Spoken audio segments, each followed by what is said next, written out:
হতে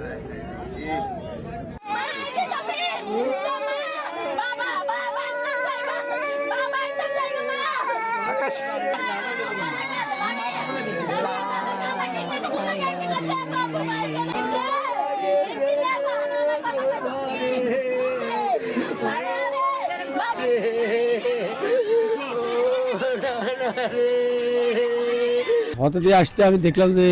ড্রাইভার আমার সুবিধা লাগে না, তো গাড়ি চালাইতে পারতেছে না, এতে ঘুম টুমে মানে অস্থিরতা দেখায়। পরে দিয়ে আমি বলছি যে এতে আমি সামনে বসাতে আমি বলছি শুনে তুমি এক কাজ করো, তুমি গাড়ির সাইড করো, সাইড করি আমরা,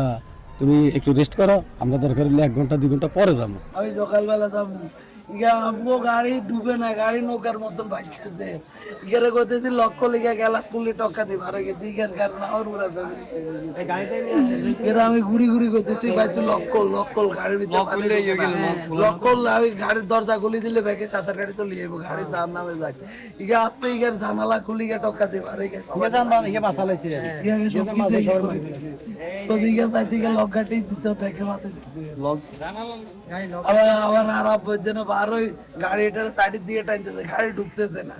গাড়িটা সাইডের দিয়ে আমি বেগুনের ভিতরে ধরে রাখছি, বেগুনের ভিতরে ধরে রাখছি, বার করতে পারি না, কিছু করতে পারি না। আমি আইসে ঘুমে নিয়ে তো তুমি আর কোলে নিয়ে শুরু থেকে ওই যে আমরা যে কালকে আমার ওই জামাই আর কি বাহার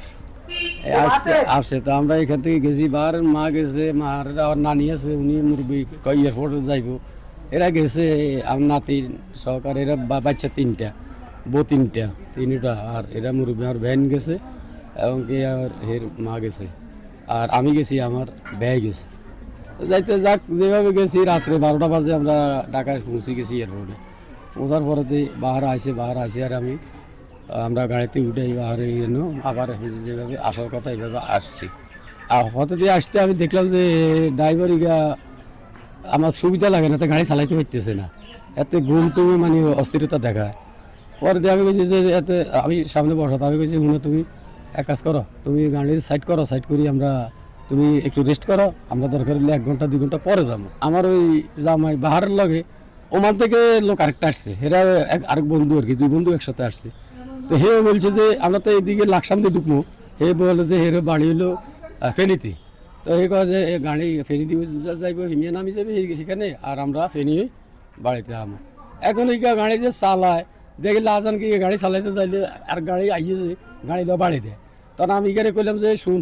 তুই বাবুরে গাড়ি চালাতে এত্তিনো যে অবস্থা, গাড়ি আয়াম 12 বছর গাড়ির লাইনে আসিলাম, এই অবস্থা গাড়ি চালাইতে পারে না। ইগা ওই এক হাতে গাড়ির ডান্ডা ধরে রাখে, আর আরেক হাতে স্টার্টিং ধরি, এমতো নেমে ঘুরায়। অর্থাৎ আমি বললাম তুই এক কাজ কর, তুই এই লোকের এখানে নামা,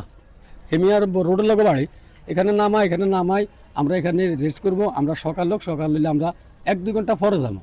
তুই একটু সিট এগুলো মনে অটো সিস্টেম, এত উঠে যেতে পারে সিট এগুলো। আমি বললাম যে তুই সিটও হুতি ঘুম যা, আমরা বাইরে বসি, আমরা চাটা খাই,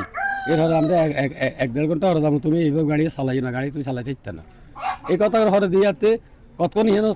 কাত্তিতে আমরা বাইরে চাটা খাইতেছি, মই এই বোটো ব্যয় করে লই খাই দিয়ে আমি এমন না এমনি আমার ব্যয় রই মিয়া, সেই মিয়া টকা দিয়ে উঠি কয় ভাই হাতে যাইতে পারবো, উঠেন আপনি উঠেন, ব্যাগ উঠি বাইকের উঠে এলাইছে, হাতে হাতে উড়াইতে যে হাতে যে আবার গাড়িতে লক দিয়ে এলাইছে, এটা আর আমার নলেজে নাই। তা আমি সামনে বসে আমি তারা কই যে হুন তুই যে গাড়ি চালাইতে হইলে তুই একটা কাজ কর, তুই বোর কাছে ফোন দে, না তোর বন্ধু বান্ধবের কাছে ফোন দে, তুই কথা থাকলে তুই গাড়িটা চালাতে পারবি না, তো তুই যে অবস্থা তোর চোখ বন্ধ এই কথা কইছি। আর কয় অসুবিধা নাই,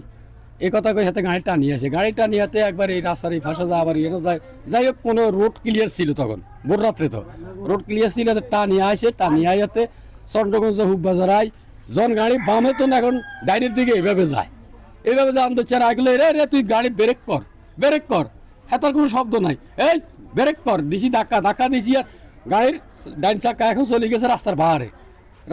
যায় গাড়ি কাইতে হয়। এরে হেতি ও বাবারে কই হাতে এক শিক দি, হেতার চাবি কি আছে না আছে এটা জানি না, হেতে ডাইনে দি গাড়ি যে কাটতেছে সেই গেটে হাতে ডাইন সাইডে দি হেতা হানি থুড়ি হাতে খালের বাইরে চলে গেছে।